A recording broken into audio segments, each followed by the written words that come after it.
then, could we decide whether we had reached the pole. When I rejoined Captain Nemo, I found him leaning on a piece of rock, silently watching the sky. He seemed impatient and vexed. But what was to be done? This rash and powerful man could not command the sun as he did the sea. Noon arrived without the orb of day showing itself for an instant. We could not even tell its position behind the curtain of fog, and soon the fog turned to snow. "Till tomorrow," said the captain, quietly, and we returned to the Nautilus amid these atmospheric disturbances. The tempest of snow continued till the next day. It was impossible to remain on the platform. From the saloon, where I was taking notes of incidents happening during this excursion to the polar continent, I could hear the cries of petrels and albatrosses sporting in the midst of this violent storm. The Nautilus did not remain motionless, but skirted the coast, advancing 10 miles more to the south in the half-light left by the sun as it skirted the edge of the horizon. The next day, the 20th of March, the snow had ceased. The cold was a little greater, the thermometer showing 2 degrees below zero. The fog was rising, and I hoped that that day our observations might be taken.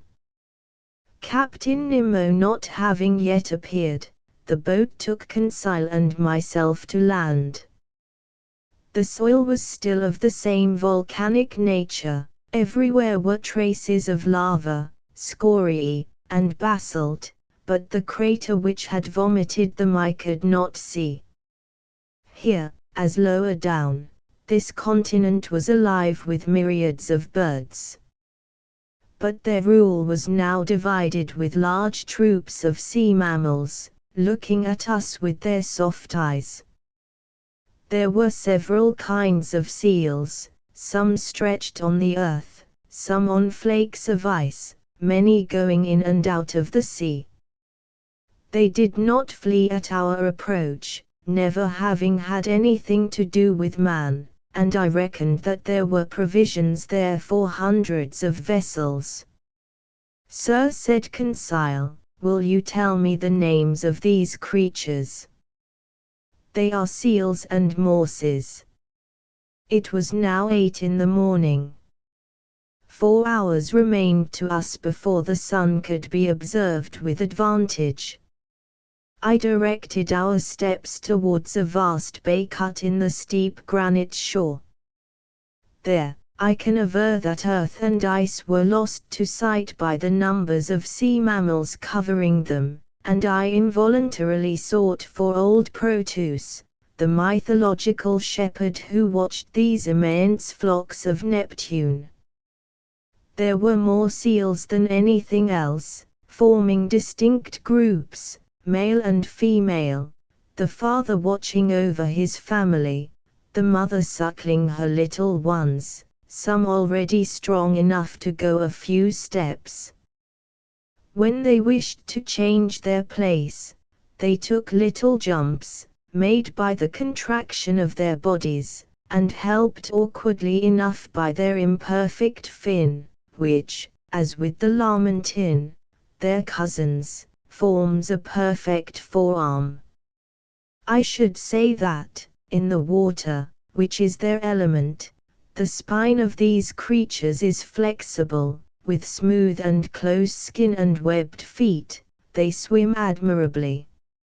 In resting on the earth they take the most graceful attitudes.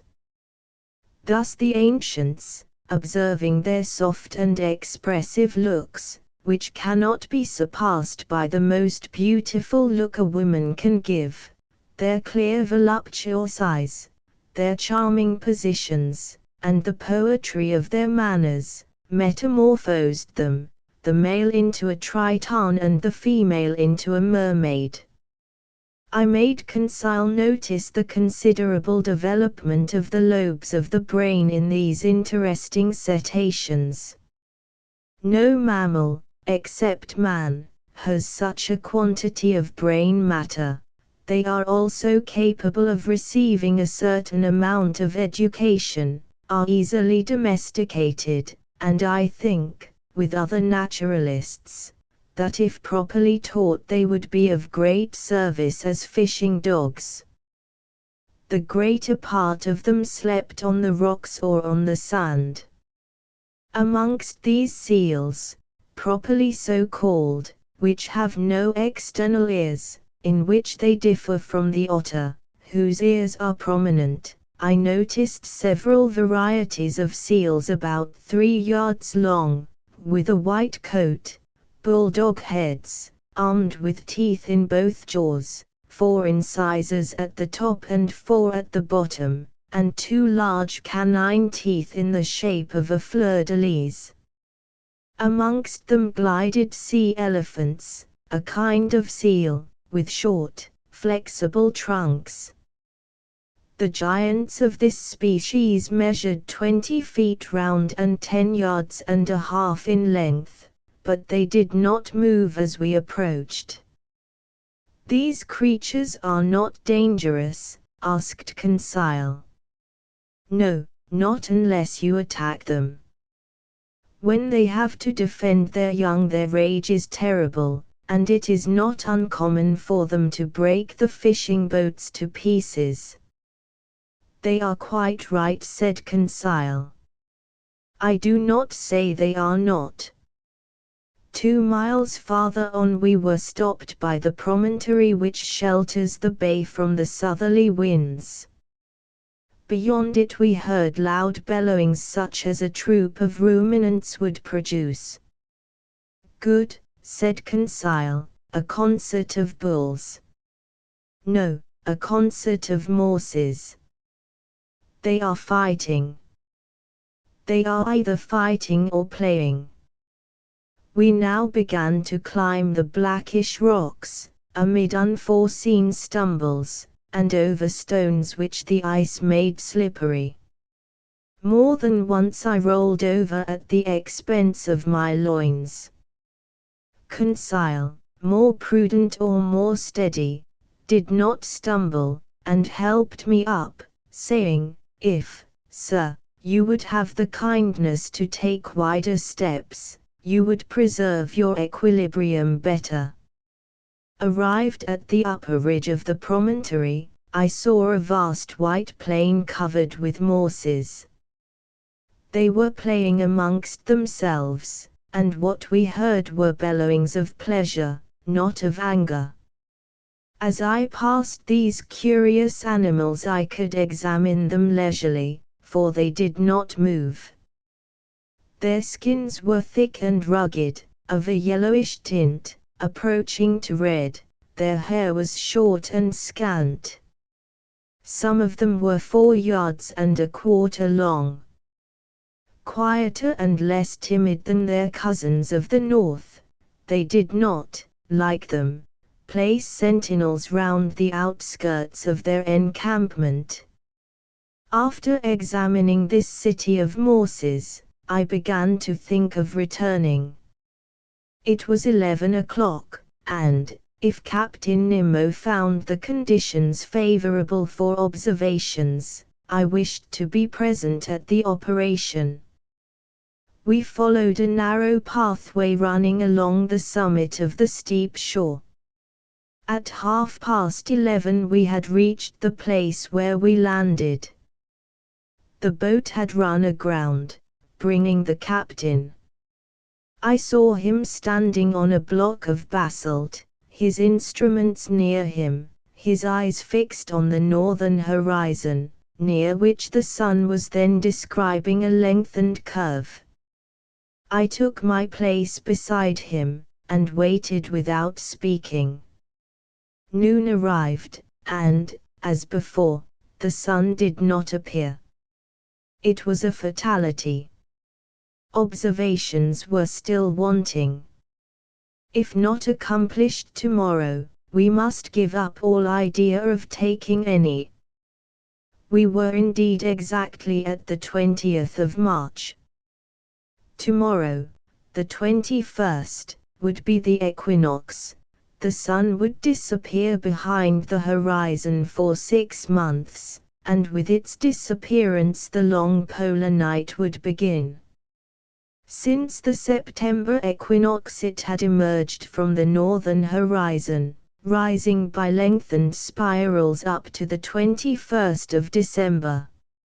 At this period, the summer solstice of the northern regions, it had begun to descend, and tomorrow was to shed its last rays upon them. I communicated my fears and observations to Captain Nemo. "You are right, Aronnax," said he. "If tomorrow I cannot take the altitude of the sun, I shall not be able to do it for 6 months. But precisely because chance has led me into these seas on the 21st of March, my bearings will be easy to take, if at 12 we can see the sun." "Why, Captain?" "Because then the orb of day described such lengthened curves that it is difficult to measure exactly its height above the horizon, and grave errors may be made with instruments." "What will you do then?" "I shall only use my chronometer," replied Captain Nemo. "If tomorrow, the 21st of March, the disk of the sun, allowing for refraction, is exactly cut by the northern horizon, it will show that I am at the South Pole." "Just so," said I, "but this statement is not mathematically correct, because the equinox does not necessarily begin at noon." "Very likely, sir, but the error will not be 100 yards and we do not want more." "Till tomorrow, then." Captain Nemo returned on board. Conseil and I remained to survey the shore, observing and studying until 5 o'clock. Then I went to bed, not, however, without invoking, like the Indian, the favor of the radiant orb. The next day, the 21st of March, at 5 in the morning, I mounted the platform. I found Captain Nemo there. "The weather is lightening a little," said he. "I have some hope. After breakfast we will go on shore and choose a post for observation."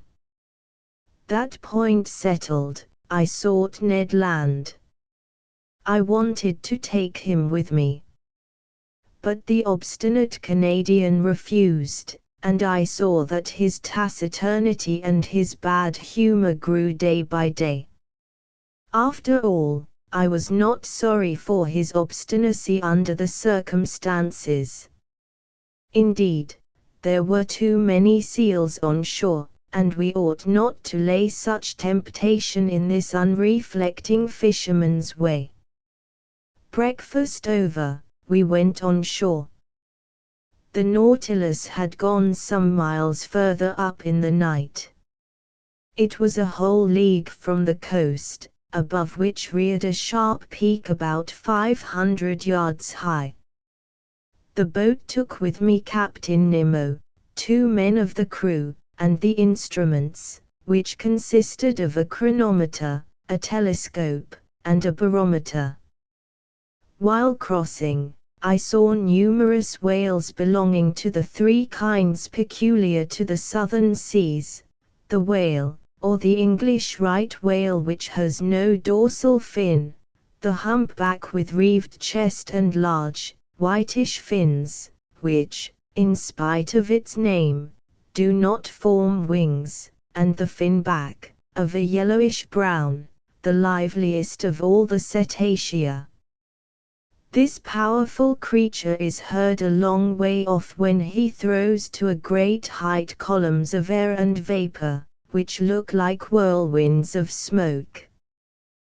These different mammals were disporting themselves in troops in the quiet waters, and I could see that this basin of the Antarctic pole serves as a place of refuge to the cetacea too closely tracked by the hunters. I also noticed large medusae floating between the reeds. At 9 we landed. The sky was brightening, the clouds were flying to the south, and the fog seemed to be leaving the cold surface of the waters. Captain Nemo went towards the peak, which he doubtless meant to be his observatory. It was a painful ascent over the sharp lava and the pumice stones, in an atmosphere often impregnated with a sulphurous smell from the smoking cracks. For a man unaccustomed to walk on land, the captain climbed the steep slopes with an agility I never saw equaled and which a hunter would have envied. We were 2 hours getting to the summit of this peak, which was half porphyry and half basalt. From thence we looked upon a vast sea which, towards the north, distinctly traced its boundary line upon the sky. At our feet lay fields of dazzling whiteness. Over our heads a pale azure, free from fog. To the north the disk of the sun seemed like a ball of fire, already horned by the cutting of the horizon. From the bosom of the water rose sheaves of liquid jets by hundreds. In the distance lay the Nautilus like a cetacean asleep on the water. Behind us, to the south and east, an immense country and a chaotic heap of rocks and ice, the limits of which were not visible. On arriving at the summit, Captain Nemo carefully took the mean height of the barometer, for he would have to consider that in taking his observations. At 11:45 the sun, then seen only by refraction, looked like a golden disk shedding its last rays upon this deserted continent and seas which never man had yet ploughed. Captain Nemo, furnished with a lenticular glass which, by means of a mirror, corrected the refraction, watched the orb sinking below the horizon by degrees, following a lengthened diagonal. I held the chronometer. My heart beat fast. If the disappearance of the half-disk of the sun coincided with 12 o'clock on the chronometer, we were at the pole itself. 12. I exclaimed. The South Pole, replied Captain Nemo, in a grave voice, handing me the glass, which showed the orb cut in exactly equal parts by the horizon. I looked at the last rays crowning the peak, and the shadows mounting by degrees up its slopes. At that moment Captain Nemo, resting with his hand on my shoulder, said, Captain Nemo, on this 21st day of March, 1868, have reached the South Pole on the 90th degree, and I take possession of this part of the globe, equal to 1/6 of the known continents. In whose name, Captain? In my own, sir. Saying which, Captain Nemo unfurled a black banner, bearing an N in gold quartered on its bunting. Then, turning towards the orb of day, whose last rays lapped the horizon of the sea, he exclaimed, "Adieu, sun! Disappear, the radiant orb! Rest beneath this open sea, and let a night of 6 months spread its shadows over my new domains." Chapter 15 Accident or Incident. The next day, the 22nd of March, at 6 in the morning, preparations for departure were begun. The last gleams of twilight were melting into night. The cold was great, the constellations shone with wonderful intensity. In the zenith glittered that wondrous Southern Cross, the polar bear of Antarctic regions. The thermometer showed 120 below zero, and when the wind freshened it was most biting. Flakes of ice increased on the open water. The sea seemed everywhere alike. Numerous blackish patches spread on the surface, showing the formation of fresh ice. Evidently the southern basin, frozen during the 6 winter months, was absolutely inaccessible. What became of the whales in that time? Doubtless they went beneath the icebergs, seeking more practicable seas. As to the seals and morses, accustomed to live in a hard climate, they remained on these icy shores. These creatures have the instinct to break holes in the ice field and to keep them open. To these holes they come for breath, when the birds, driven away by the cold, have emigrated to the north. These sea mammals remain sole masters of the polar continent. But the reservoirs were filling with water, and the Nautilus was slowly descending. At 1,000 feet deep it stopped, its screw beat the waves, and it advanced straight towards the north at a speed of 15 miles an hour. Towards night it was already floating under the immense body of the iceberg. At 3 in the morning I was awakened by a violent shock. I sat up in my bed and listened in the darkness, when I was thrown into the middle of the room. The Nautilus, after having struck, had rebounded violently. I groped along the partition, and by the staircase to the saloon, which was lit by the luminous ceiling. The furniture was upset. Fortunately the windows were firmly set, and had held fast. The pictures on the starboard side, from being no longer vertical, were clinging to the paper, whilst those of the port side were hanging at least a foot from the wall. The Nautilus was lying on its starboard side perfectly motionless. I heard footsteps, and a confusion of voices, but Captain Nemo did not appear. As I was leaving the saloon, Ned Land and Conseil entered. "What is the matter?" said I, at once. "I came to ask you, sir," replied Conseil. "Confound it," exclaimed the Canadian, "I know well enough. The Nautilus has struck, and, judging by the way she lies, I do not think she will right herself as she did the first time in Torres Straits." But I asked, "Has she at least come to the surface of the sea?" "We do not know," said Conseil. "It is easy to decide," I answered. I consulted the manometer. To my great surprise, it showed a depth of more than 180 fathoms. "What does that mean?" I exclaimed. "We must ask Captain Nemo," said Conseil. "But where shall we find him?" said Ned Land. "Follow me," said I, to my companions. We left the saloon. There was no one in the library. At the center staircase, by the berths of the ship's crew, there was no one.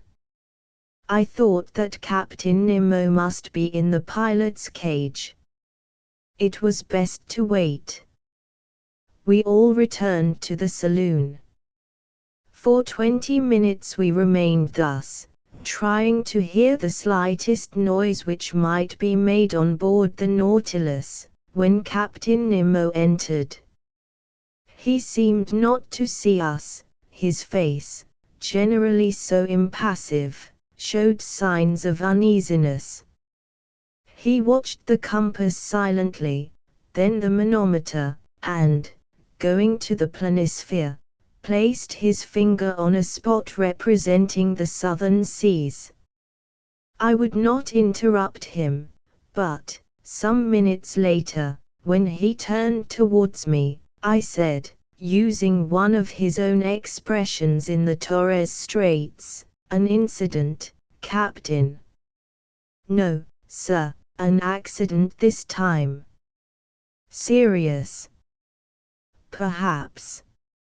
"Is the danger immediate?" "No, the Nautilus has stranded." "Yes." "And this has happened, how?" "From a caprice of nature, not from the ignorance of man." "Not a mistake has been made in the working." "But we cannot prevent equilibrium from producing its effects." "We may brave human laws, but we cannot resist natural ones." Captain Nemo had chosen a strange moment for uttering this philosophical reflection. On the whole, his answer helped me little. "May I ask, sir, the cause of this accident?" "An enormous block of ice, a whole mountain, has turned over," he replied. When icebergs are undermined at their base by warmer water or reiterated shocks, their center of gravity rises, and the whole thing turns over. This is what has happened. One of these blocks, as it fell, struck the Nautilus, then, gliding under its hull, raised it with irresistible force, bringing it into beds which are not so thick, where it is lying on its side. But can we not get the Nautilus off by emptying its reservoirs, that it might regain its equilibrium? That, sir, is being done at this moment. You can hear the pump working. Look at the needle of the manometer, it shows that the Nautilus is rising, but the block of ice is floating with it, and, until some obstacle stops its ascending motion, our position cannot be altered." Indeed, the Nautilus still held the same position to starboard. Doubtless it would right itself when the block stopped. But at this moment who knows if we may not be frightfully crushed between the two glassy surfaces. I reflected on all the consequences of our position. Captain Nemo never took his eyes off the manometer. Since the fall of the iceberg, the Nautilus had risen about 150 feet, but it still made the same angle with the perpendicular. Suddenly a slight movement was felt in the hold. Evidently it was righting a little. Things hanging in the saloon were sensibly returning to their normal position. The partitions were nearing the upright. No one spoke. With beating hearts we watched and felt the straightening. The boards became horizontal under our feet. 10 minutes passed. "At last we have righted," I exclaimed. "Yes," said Captain Nemo, going to the door of the saloon. "But are we floating?" I asked. "Certainly," he replied, "since the reservoirs are not empty, and, when empty, the Nautilus must rise to the surface of the sea." We were in open sea, but at a distance of about 10 yards, on either side of the Nautilus, rose a dazzling wall of ice. Above and beneath the same wall. Above, because the lower surface of the iceberg stretched over us like an immense ceiling. Beneath, because the overturned block, having slid by degrees, had found a resting place on the lateral walls, which kept it in that position. The Nautilus was really imprisoned in a perfect tunnel of ice more than 20 yards in breadth, filled with quiet water. It was easy to get out of it by going either forward or backward, and then make a free passage under the iceberg, some hundreds of yards deeper. The luminous ceiling had been extinguished, but the saloon was still resplendent with intense light. It was the powerful reflection from the glass partition sent violently back to the sheets of the lantern. I cannot describe the effect of the voltaic rays upon the great blocks so capriciously cut. Upon every angle, every ridge, every facet was thrown a different light, according to the nature of the veins running through the ice, a dazzling mine of gems, particularly of sapphires, their blue rays crossing with the green of the emerald.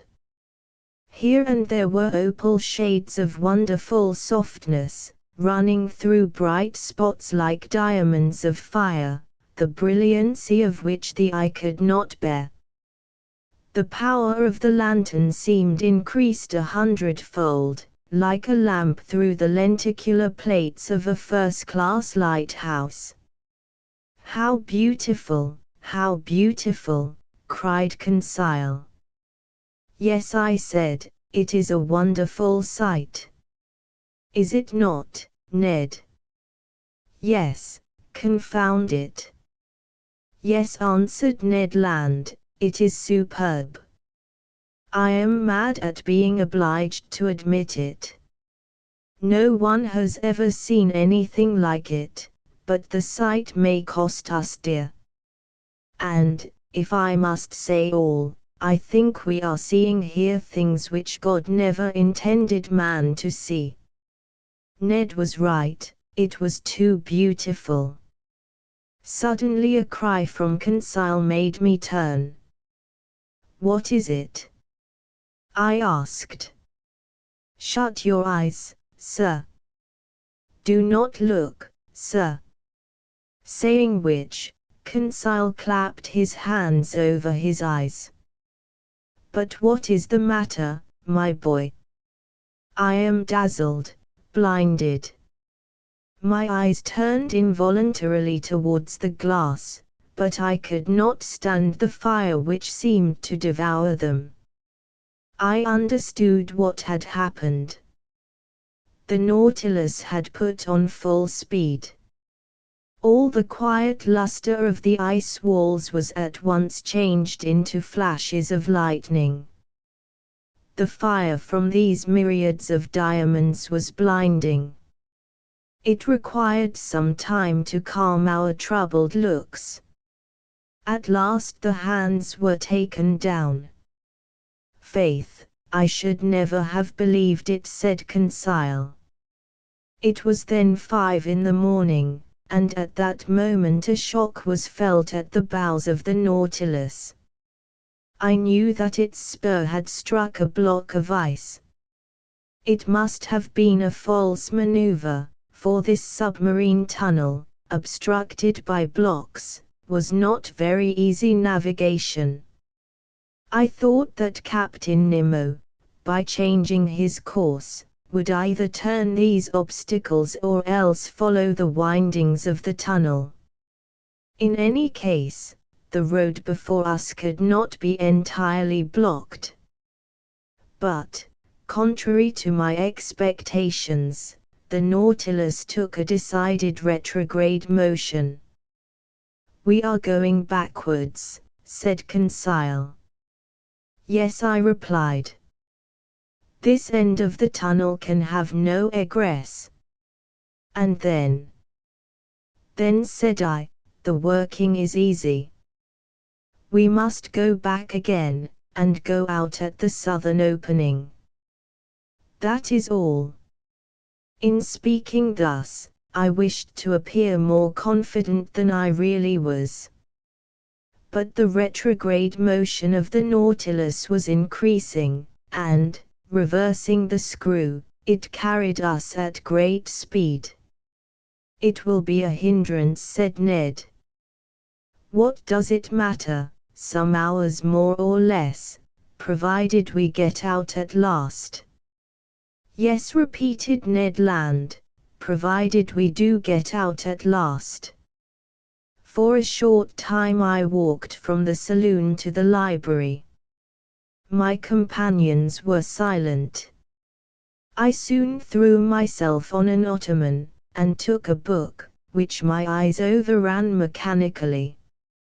A quarter of an hour after, Conseil, approaching me, said, "Is what you are reading very interesting, sir?" "Very interesting," I replied. "I should think so, sir." "It is your own book you are reading." "My book." And indeed I was holding in my hand the work on the great submarine depths. I did not even dream of it. I closed the book and returned to my walk. Ned and Conseil rose to go. "Stay here, my friends," said I, detaining them. "Let us remain together until we are out of this block." "As you please, Sir," Conseil replied. Some hours passed. I often looked at the instruments hanging from the partition. The manometer showed that the Nautilus kept at a constant depth of more than 300 yards. The compass still pointed to south. The log indicated a speed of 20 miles an hour, which, in such a cramped space, was very great. But Captain Nemo knew that he could not hasten too much, and that minutes were worth ages to us. At 25 minutes past 8 a second shock took place, this time from behind. I turned pale. My companions were close by my side. I seized Conseil's hand. Our looks expressed our feelings better than words. At this moment the captain entered the saloon. I went up to him. "Our course is barred southward?" I asked. "Yes, sir. The iceberg has shifted and closed every outlet." "We are blocked up then?" "Yes." Chapter 16. Want of air. Thus around the Nautilus, above and below, was an impenetrable wall of ice. We were prisoners to the iceberg. I watched the captain. His countenance had resumed its habitual imperturbability. "Gentlemen," he said calmly, "there are two ways of dying in the circumstances in which we are placed." This puzzling person had the air of a mathematical professor lecturing to his pupils. "The first is to be crushed, the second is to die of suffocation." I do not speak of the possibility of dying of hunger, for the supply of provisions in the Nautilus will certainly last longer than we shall. Let us, then, calculate our chances. "As to suffocation, Captain," I replied, "that is not to be feared, because our reservoirs are full." "Just so, but they will only yield 2 days' supply of air. Now, for 36 hours we have been hidden under the water, and already the heavy atmosphere of the Nautilus requires renewal. In 48 hours our reserve will be exhausted." "Well, Captain, can we be delivered before 48 hours?" "We will attempt it, at least, by piercing the wall that surrounds us." "On which side?" "Sound will tell us." I am going to run the Nautilus aground on the lower bank, and my men will attack the iceberg on the side that is least thick." Captain Nemo went out. Soon I discovered by a hissing noise that the water was entering the reservoirs. The Nautilus sank slowly, and rested on the ice at a depth of 350 yards, the depth at which the lower bank was immersed. "My friends," I said, "our situation is serious, but I rely on your courage and energy."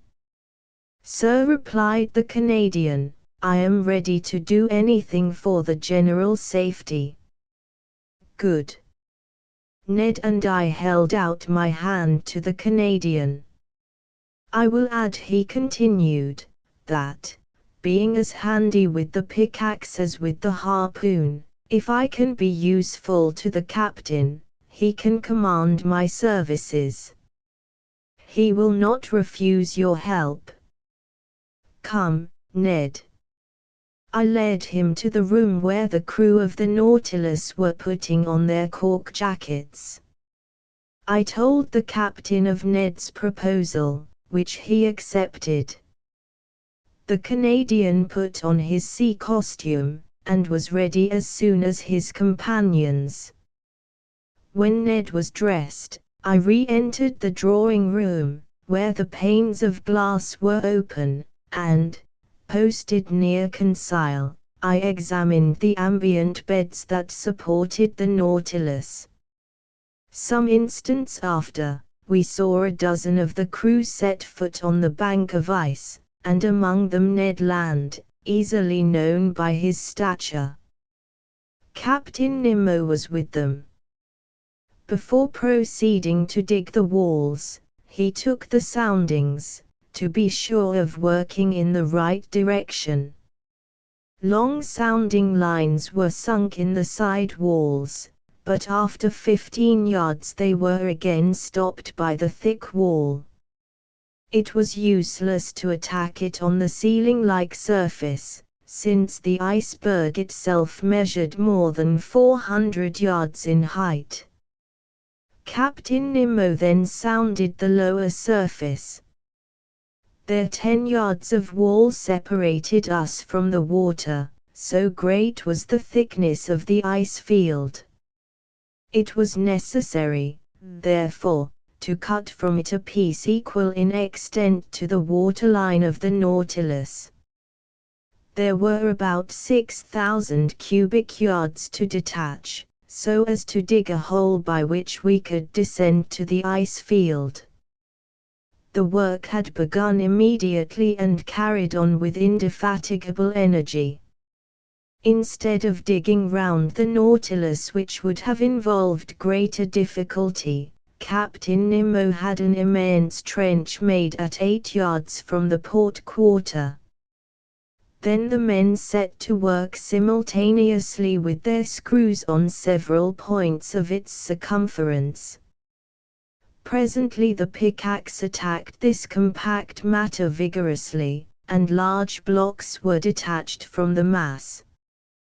By a curious effect of specific gravity, these blocks, lighter than water, fled, so to speak, to the vault of the tunnel, that increased in thickness at the top in proportion as it diminished at the base. But that mattered little, so long as the lower part grew thinner. After 2 hours' hard work, Ned Land came in exhausted. He and his comrades were replaced by new workers, whom Conseil and I joined. The second lieutenant of the Nautilus superintended us. The water seemed singularly cold, but I soon got warm handling the pickaxe. My movements were free enough, although they were made under a pressure of 30 atmospheres. When I re-entered, after working 2 hours, to take some food and rest, I found a perceptible difference between the pure fluid with which the Roucaillol engine supplied me and the atmosphere of the Nautilus, already charged with carbonic acid. The air had not been renewed for 48 hours, and its vivifying qualities were considerably enfeebled. However, after a lapse of 12 hours, we had only raised a block of ice 1 yard thick, on the marked surface, which was about 600 cubic yards. Reckoning that it took 12 hours to accomplish this much, it would take 5 nights and 4 days to bring this enterprise to a satisfactory conclusion. 5 nights and 4 days. And we have only air enough for 2 days in the reservoirs. Without taking into account, said Ned, that, even if we get out of this infernal prison, we shall also be imprisoned under the iceberg, shut out from all possible communication with the atmosphere. True enough. Who could then foresee the minimum of time necessary for our deliverance? We might be suffocated before the Nautilus could regain the surface of the waves. Was it destined to perish in this ice tomb, with all those it enclosed? The situation was terrible. But everyone had looked the danger in the face, and each was determined to do his duty to the last. As I expected, during the night a new block a yard square was carried away, and still further sank the immense hollow. But in the morning when, dressed in my cork jacket, I traversed the slushy mass at a temperature of 6 or 7 degrees below zero, I remarked that the side walls were gradually closing in. The beds of water farthest from the trench, that were not warmed by the men's work, showed a tendency to solidification. In presence of this new and imminent danger, what would become of our chances of safety, and how hinder the solidification of this liquid medium, that would burst the partitions of the Nautilus like glass? I did not tell my companions of this new danger. What was the good of damping the energy they displayed in the painful work of escape? But when I went on board again, I told Captain Nemo of this grave complication. "I know it," he said, in that calm tone which could counteract the most terrible apprehensions. "It is one danger more, but I see no way of escaping it. The only chance of safety is to go quicker than solidification. We must be beforehand with it, that is all." On this day for several hours I used my pickaxe vigorously. The work kept me up. Besides, to work was to quit the Nautilus, and breathe directly the pure air drawn from the reservoirs, and supplied by our apparatus, and to quit the impoverished and vitiated atmosphere. Towards evening the trench was dug 1 yard deeper. When I returned on board, I was nearly suffocated by the carbonic acid with which the air was filled. If we had only the chemical means to drive away this deleterious gas! We had plenty of oxygen. All this water contained a considerable quantity, and by dissolving it with our powerful piles, it would restore the vivifying fluid.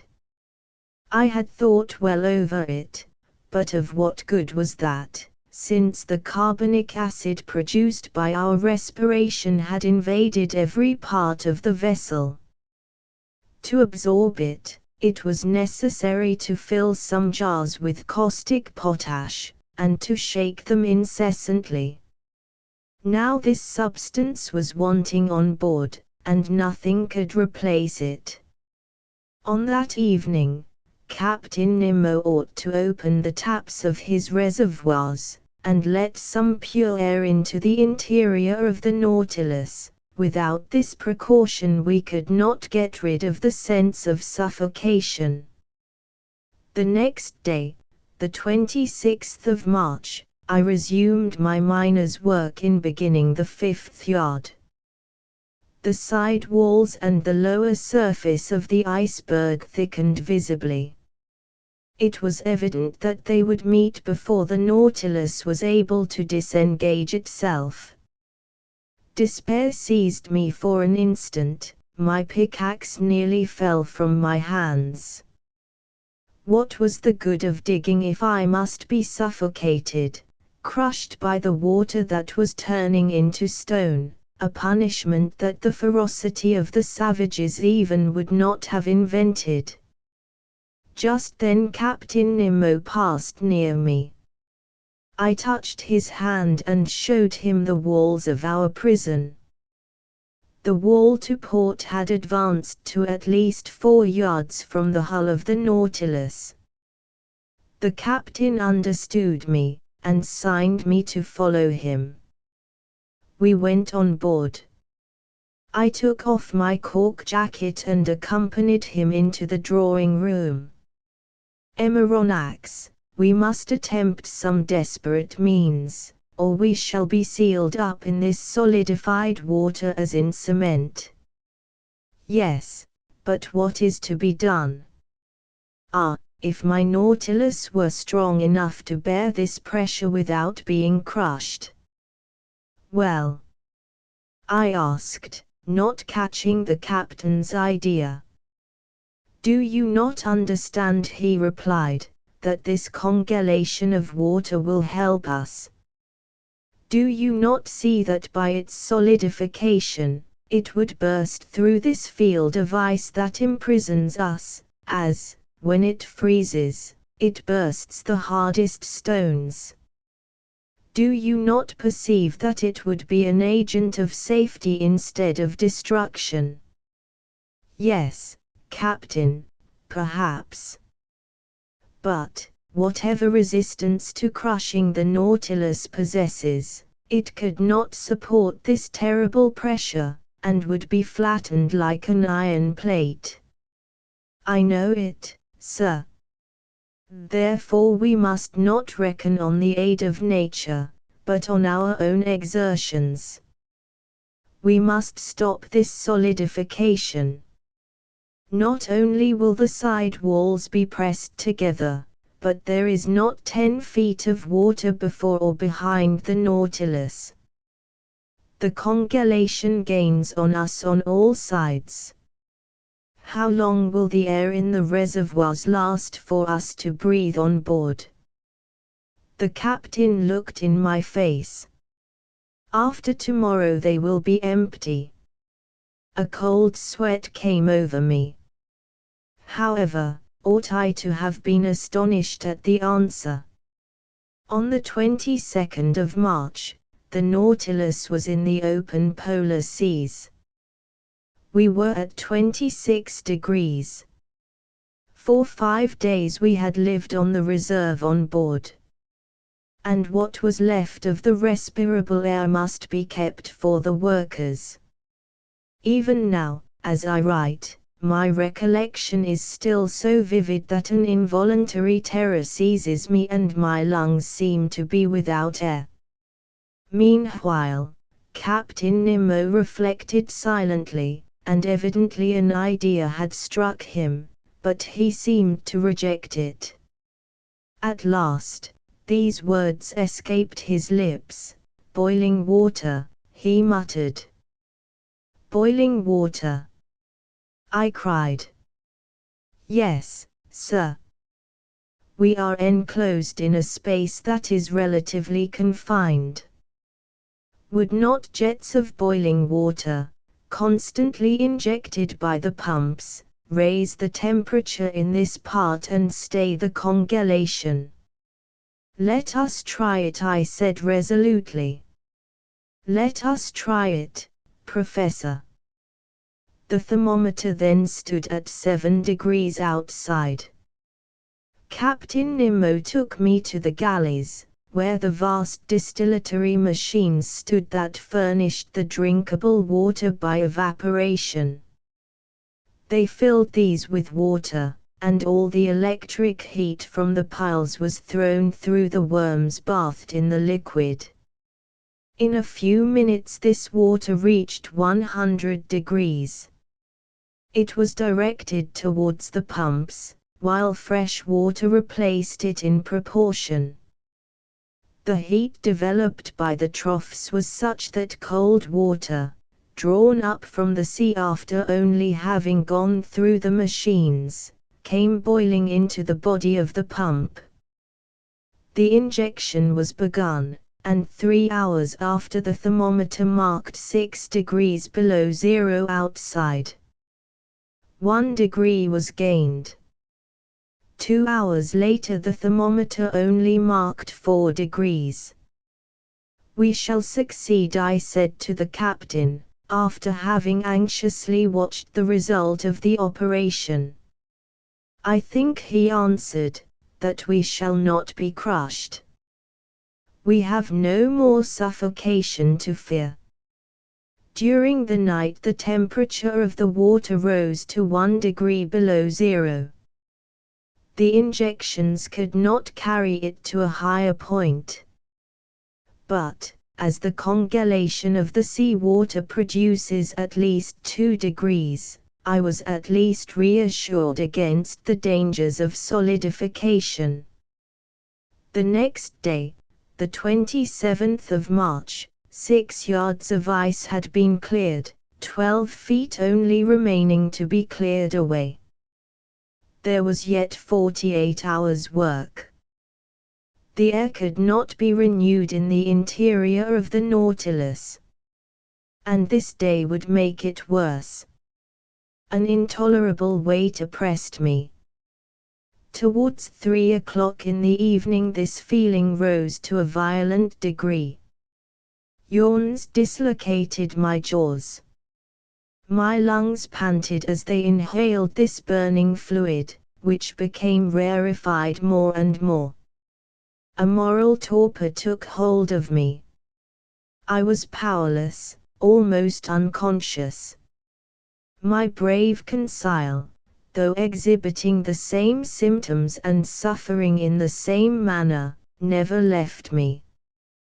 He took my hand and encouraged me, and I heard him murmur, "Oh, if I could only not breathe, so as to leave more air for my master."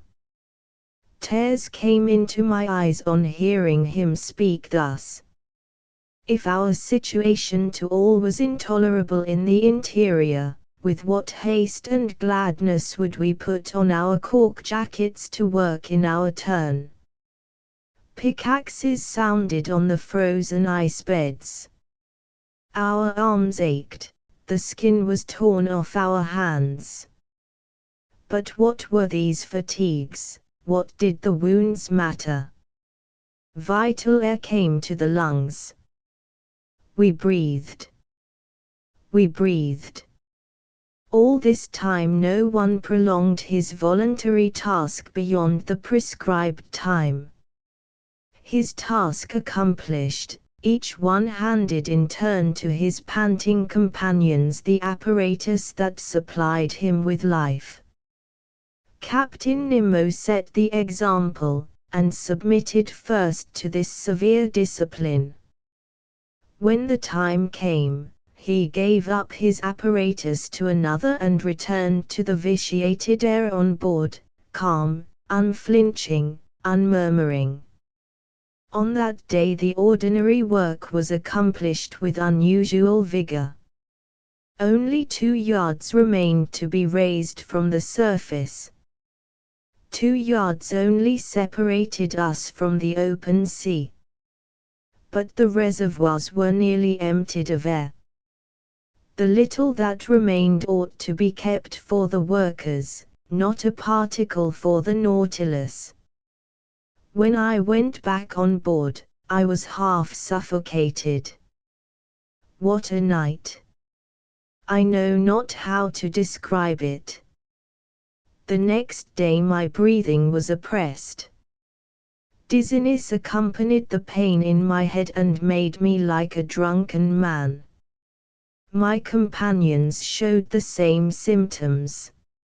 Some of the crew had rattling in the throat. On that day, the 6th of our imprisonment, Captain Nemo, finding the pickaxes work too slowly, resolved to crush the ice bed that still separated us from the liquid sheet. This man's coolness and energy never forsook him. He subdued his physical pains by moral force. By his orders the vessel was lightened, that is to say, raised from the ice bed by a change of specific gravity. When it floated they towed it so as to bring it above the immense trench made on the level of the waterline. Then, filling his reservoirs of water, he descended and shut himself up in the hole. Just then all the crew came on board, and the double door of communication was shut. The Nautilus then rested on the bed of ice, which was not 1 yard thick, and which the sounding leads had perforated in 1,000 places. The taps of the reservoirs were then opened, and 100 cubic yards of water was let in, increasing the weight of the Nautilus to 1,800 tons. We waited, we listened, forgetting our sufferings in hope. Our safety depended on this last chance. Notwithstanding the buzzing in my head, I soon heard the humming sound under the hull of the Nautilus. The ice cracked with a singular noise, like tearing paper, and the Nautilus sank. "We are off," murmured Conseil in my ear. I could not answer him. I seized his hand, and pressed it convulsively. All at once, carried away by its frightful overcharge, the Nautilus sank like a bullet under the waters, that is to say, it fell as if it was in a vacuum. Then all the electric force was put on the pumps, that soon began to let the water out of the reservoirs. After some minutes, our fall was stopped. Soon, too, the manometer indicated an ascending movement. The screw, going at full speed, made the iron hull tremble to its very bolts and drew us towards the north. But if this floating under the iceberg is to last another day before we reach the open sea, I shall be dead first. Half stretched upon a divan in the library, I was suffocating. My face was purple, my lips blue, my faculties suspended. I neither saw nor heard. All notion of time had gone from my mind. My muscles could not contract. I do not know how many hours passed thus, but I was conscious of the agony that was coming over me. I felt as if I was going to die. Suddenly I came to. Some breaths of air penetrated my lungs. Had we risen to the surface of the waves? Were we free of the iceberg? No. Ned and Conseil, my two brave friends, were sacrificing themselves to save me. Some particles of air still remained at the bottom of one apparatus. Instead of using it, they had kept it for me, and, while they were being suffocated, they gave me life, drop by drop. I wanted to push back the thing. They held my hands, and for some moments I breathed freely. I looked at the clock, it was 11 in the morning. It ought to be the 28th of March. The Nautilus went at a frightful pace, 40 miles an hour. It literally tore through the water. Where was Captain Nemo? Had he succumbed? Were his companions dead with him? At the moment the manometer indicated that we were not more than 20 feet from the surface. A mere plate of ice separated us from the atmosphere. Could we not break it? Perhaps. In any case the Nautilus was going to attempt it. I felt that it was in an oblique position, lowering the stern, and raising the bows. The introduction of water had been the means of disturbing its equilibrium. Then, impelled by its powerful screw, it attacked the ice field from beneath like a formidable battering ram. It broke it by backing and then rushing forward against the field, which gradually gave way, and at last, dashing suddenly against it, shot forwards on the ice field, that crushed beneath its weight. The panel was opened, one might say torn off, and the pure air came in abundance to all parts of the Nautilus. Chapter 17 From Cape Horn to the Amazon. How I got onto the platform, I have no idea. Perhaps the Canadian had carried me there. But I breathed, I inhaled the vivifying sea air. My two companions were getting drunk with the fresh particles. The other unhappy men had been so long without food, that they could not with impunity indulge in the simplest aliments that were given them. We, on the contrary, had no end to restrain ourselves. We could draw this air freely into our lungs, and it was the breeze alone, that filled us with this keen enjoyment. "Ah," said Conseil, "how delightful this oxygen is! Master need not fear to breathe it. There is enough for everybody." Ned Land did not speak, but he opened his jaws wide enough to frighten a shark. Our strength soon returned, and, when I looked round me, I saw we were alone on the platform. The foreign seamen in the Nautilus were contented with the air that circulated in the interior. None of them had come to drink in the open air. The first words I spoke were words of gratitude and thankfulness to my two companions. Ned and Conseil had prolonged my life during the last hours of this long agony. All my gratitude could not repay such devotion. "My friends," said I, "we are bound one to the other forever, and I am under infinite obligations to you." "Which I shall take advantage of," exclaimed the Canadian. "What do you mean?" said Conseil.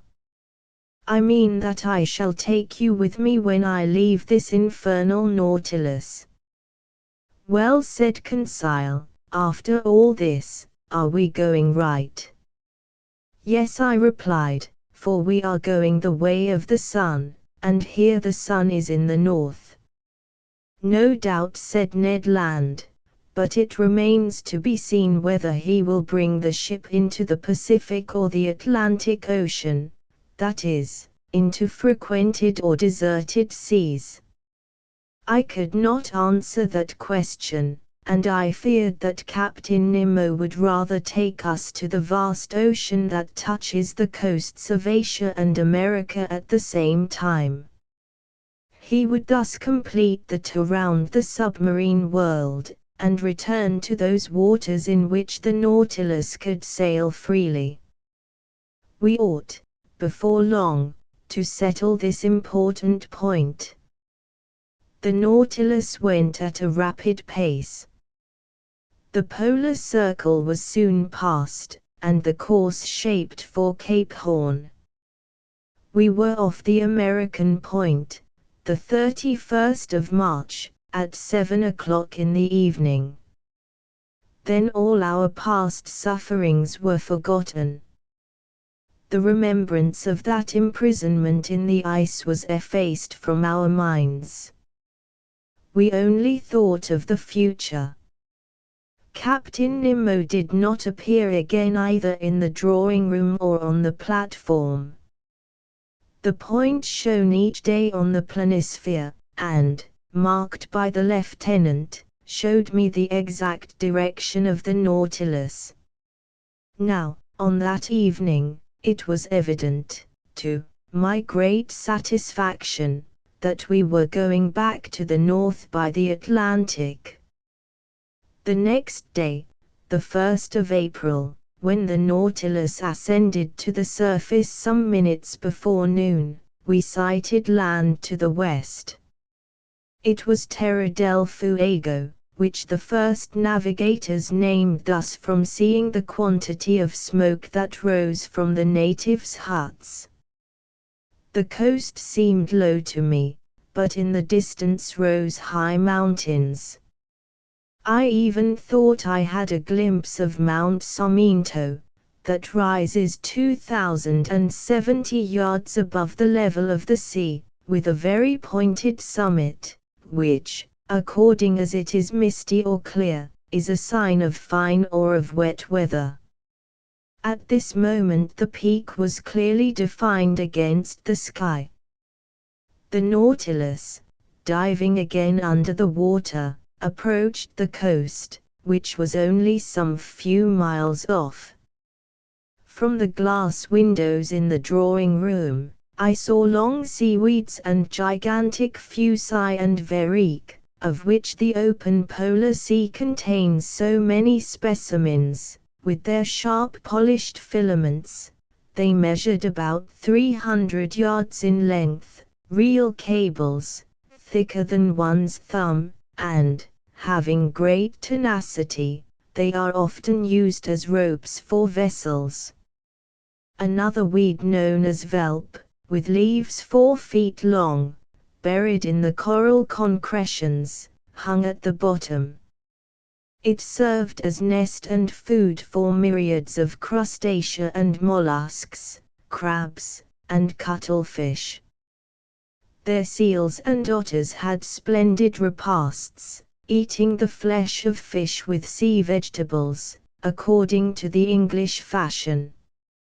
Over this fertile and luxuriant ground the Nautilus passed with great rapidity. Towards evening it approached the Falkland group, the rough summits of which I recognized the following day. The depth of the sea was moderate. On the shores our nets brought in beautiful specimens of seaweed, and particularly a certain fucus, the roots of which were filled with the best mussels in the world.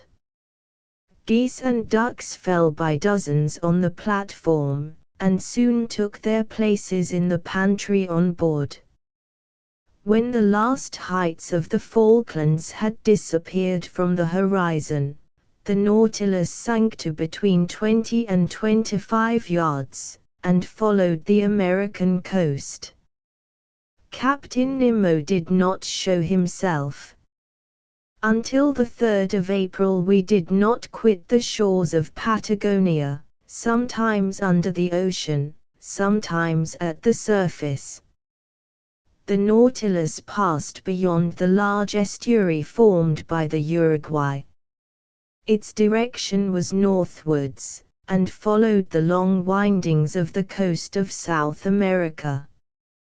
We had then made 1,600 miles since our embarkation in the seas of Japan. About 11 o'clock in the morning the Tropic of Capricorn was crossed on the 37th meridian, and we passed Cape Frio standing out to sea. Captain Nemo, to Ned Land's great displeasure, did not like the neighborhood of the inhabited coasts of Brazil, for we went at a giddy speed. Not a fish, not a bird of the swiftest kind could follow us, and the natural curiosities of these seas escaped all observation.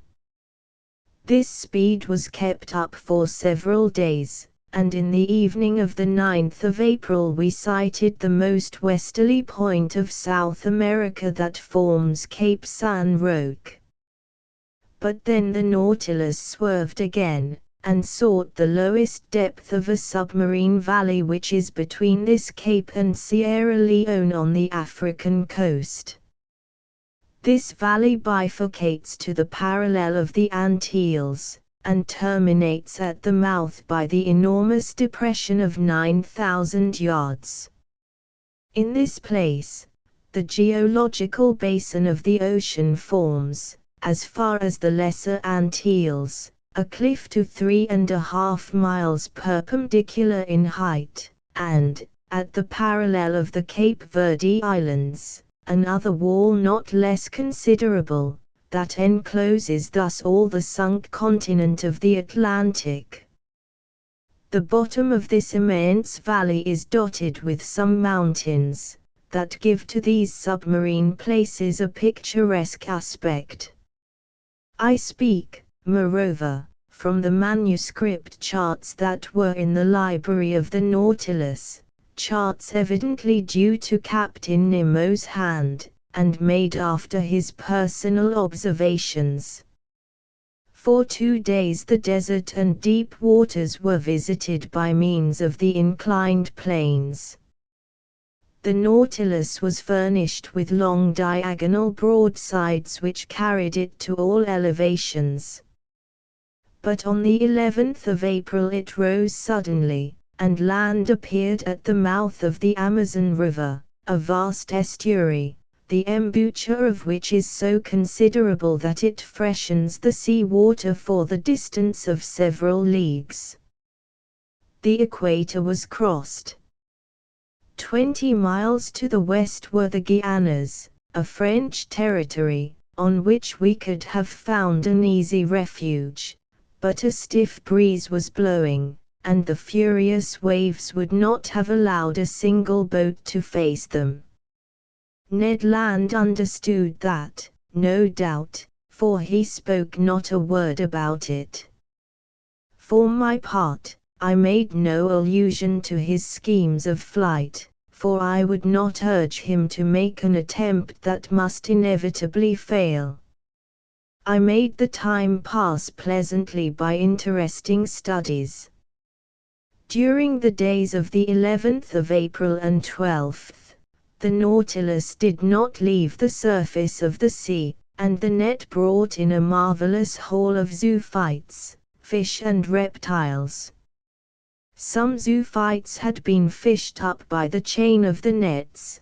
They were for the most part beautiful fructilines, belonging to the Actinidae family, and among other species the Fictilis protexta, peculiar to that part of the ocean, with a little cylindrical trunk, ornamented with vertical lines, speckled with red dots, crowning a marvelous blossoming of tentacles. As to the mollusks, they consisted of some I had already observed, Turritellus, olive porphyras, with regular lines intercrossed, with red spots standing out plainly against the flesh, Odticeras, like petrified scorpions, translucid hyalias, argonauts, cuttlefish, excellent eating, and certain species of calmars that naturalists of antiquity have classed amongst the flying fish, and that serve principally for bait for cod fishing. I had now an opportunity of studying several species of fish on these shores. Amongst the cartilaginous ones, Petromizans pricker, a sort of eel, 15 inches long, with a greenish head, violet fins, grey-blue back, brown belly, silvered and sown with bright spots, the pupil of the eye encircled with gold, a curious animal, that the current of the Amazon had drawn to the sea, for they inhabit fresh waters, tuberculated streaks, with pointed snouts, and a long loose tail, armed with a long jagged sting, little sharks, a yard long, grey and whitish skin, and several rows of teeth, bent back, that are generally known by the name of pantoufles, vespertilios, a kind of red isosceles triangle, half a yard long, to which pectorals are attached by fleshy prolongations that make them look like bats, but that their horny appendage, situated near the nostrils, has given them the name of sea unicorns. Lastly, some species of ballista, the curasavian, whose spots were of a brilliant gold color, and the capriscus of clear violet, and with varying shades like a pigeon's throat. I end here this catalogue, which is somewhat dry perhaps, but very exact, with a series of bony fish that I observed in passing belonging to the aptronauts, and whose snout is white as snow, the body of a beautiful black, marked with a very long loose fleshy strip, odontognathus, armed with spikes, sardines 9 inches long, glittering with a bright silver light, a species of mackerel provided with 2 anal fins, centronauts of a blackish tint, that are fished for with torches, long fish, 2 yards in length, with fat flesh, white and firm, which, when they are fresh, taste like eel, and when dry, like smoked salmon, labries, half red, covered with scales only at the bottom of the dorsal and anal fins,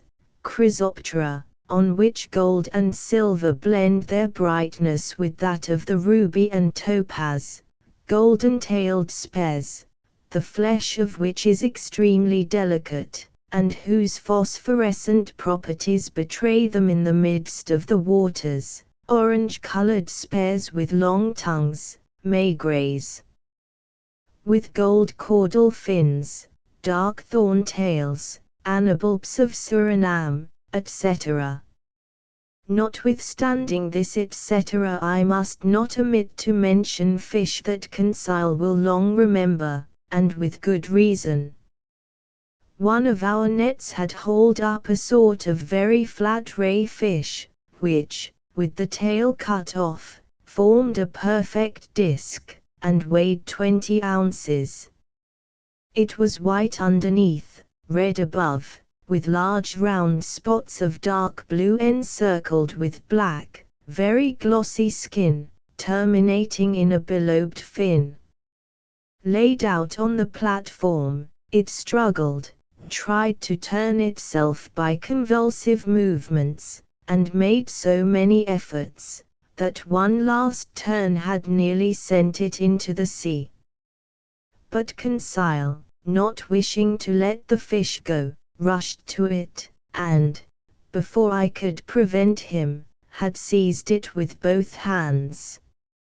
In a moment he was overthrown, his legs in the air, and half his body paralyzed, crying, "Oh, master, master, help me!" It was the first time the poor boy had spoken to me so familiarly. The Canadian and I took him up, and rubbed his contracted arms till he became sensible. The unfortunate Conseil had attacked a crampfish of the most dangerous kind, the cumana. This odd animal, in a medium conductor like water, strikes fish at several yards distance, so great is the power of its electric organ, the 2 principal surfaces of which do not measure less than 27 square feet. The next day, the 12th of April, the Nautilus approached the Dutch coast, near the mouth of the Maroni. There several groups of sea cows herded together.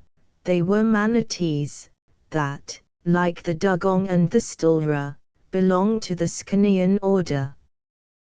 These beautiful animals, peaceable and inoffensive, from 18 to 21 feet in length, weigh at least 1,600 weight. I told Ned Land and Conseil that provident nature had assigned an important role to these mammalia. Indeed, they, like the seals, are designed to graze on the submarine prairies, and thus destroy the accumulation of weed that obstructs the tropical rivers.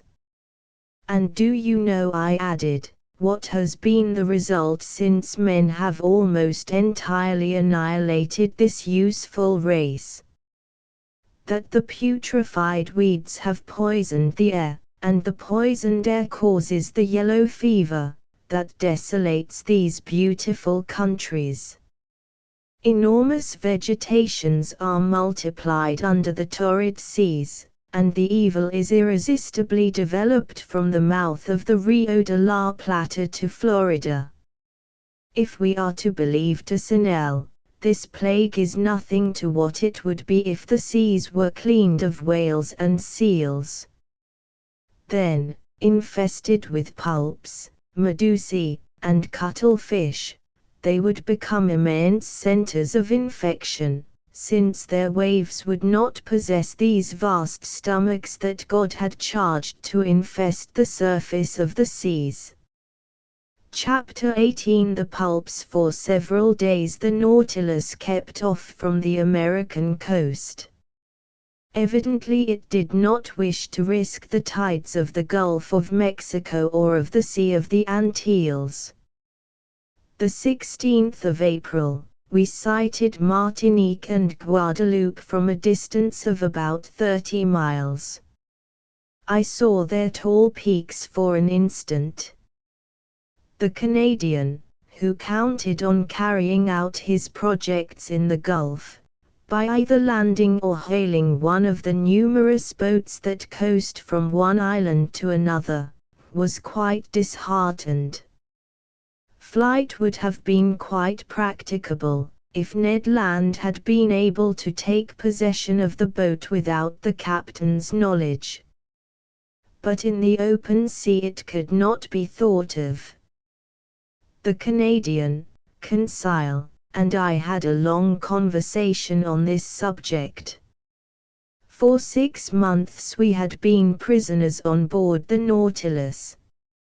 We had traveled 17,000 leagues, and, as Ned Land said, there was no reason why it should come to an end.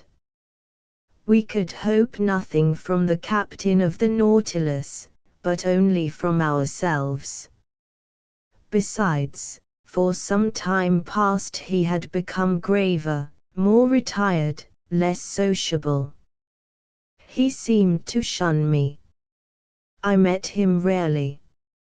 Formerly he was pleased to explain the submarine marvels to me, now he left me to my studies, and came no more to the saloon. What change had come over him? For what cause? For my part, I did not wish to bury with me my curious and novel studies. I had now the power to write the true book of the sea, and this book, sooner or later, I wished to see daylight. The land nearest us was the archipelago of the Bahamas. There rose high submarine cliffs covered with large weeds. It was about 11 o'clock when Ned Land drew my attention to a formidable pricking, like the sting of an ant, which was produced by means of large seaweeds. Well, I said, these are proper caverns for pulps, and I should not be astonished to see some of these monsters. What? Said Conseil, cuttlefish, real cuttlefish of the cephalopod class. No, I said, pulps of huge dimensions. I will never believe that such animals exist, said Ned. Well, said Conseil, with the most serious air in the world, I remember perfectly to have seen a large vessel drawn under the waves by an octopus's arm. You saw that, said the Canadian. Yes, Ned. With your own eyes. With my own eyes. Where, pray, might that be? At St. Malo, answered Conseil. In the port, said Ned, ironically. No, in a church, replied Conseil. In a church, cried the Canadian. Yes, friend Ned. In a picture representing the pulp in question. Good, said Ned Land, bursting out laughing. He is quite right, I said.